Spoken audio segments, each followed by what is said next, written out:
再宣布新增2名武汉肺炎的确诊个案。首先来关注到的是第46例，是北部20多岁的男性哦。那么他是按34退休妇人，同时也是院内感染指标个案的儿子，与按41的姐姐3个人同住，曾经在2月14号跟24号2度到医院陪伴妈妈，被列入接触者采检。但是呢，之前2次采检都是阴性，后来回到家里头居家隔离，没有想到却在3月6号到8号出现了咳嗽的症状，之后第3次采检居然是阳性确诊。专家研判，按46陪伴妈妈的时间偏早，而且呢只有2次陪病，很可能呢是因为跟姐姐同住的时候呢被传染，属于家庭感染的可能性高，也让按34这位北部妇人的群聚感染达到了1传8。另外呢就是这位第47例的病患哦，那么他呢是在2号到5号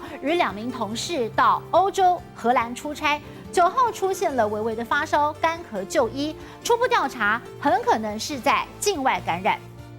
今天我们新增2名确诊的个案，连续3天零新增破功，武汉肺炎台湾确诊个案来到47例，其中按46 20多岁男性是按34院内感染指标个案的儿子，他曾经在2月14号和24号2度到医院陪伴妈妈，2月28号到3月3号列入接触者采检，2次都是阴性被居家隔离，却在3月6号到8号出现咳嗽症状，之后第3次采检居然阳性确诊。6号到8号之间有症状的时候，那是已经算是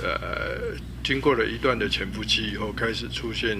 发病、出现症状，所以这个时候采检当然就是会有阳性。研判很有可能全是潜伏期作祟，导致无法验出病毒。专家根据时间点分析，与按46同住的家人，妈妈是在2月24号最后接触，距离儿子发病时间较久。反观确诊的按41姐姐，2人一直相处到2月28号，因此调查推断家庭感染的可能性较高，这也让按34的群聚感染达到1传8。陪病的时间是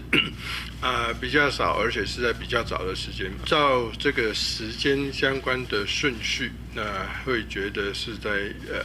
跟他的女儿接触当中所造成的感染几率大一些。至于第47例确诊患者，则是在2号到5号与2名同事到荷兰出差，9号出现微烧干咳就医，10号确诊，认为很有可能属于境外感染，但2名同事目前没有症状，正持续追踪同机旅客、亲友和医护等密切接触者。记者陈子凡、于林宇台北报道。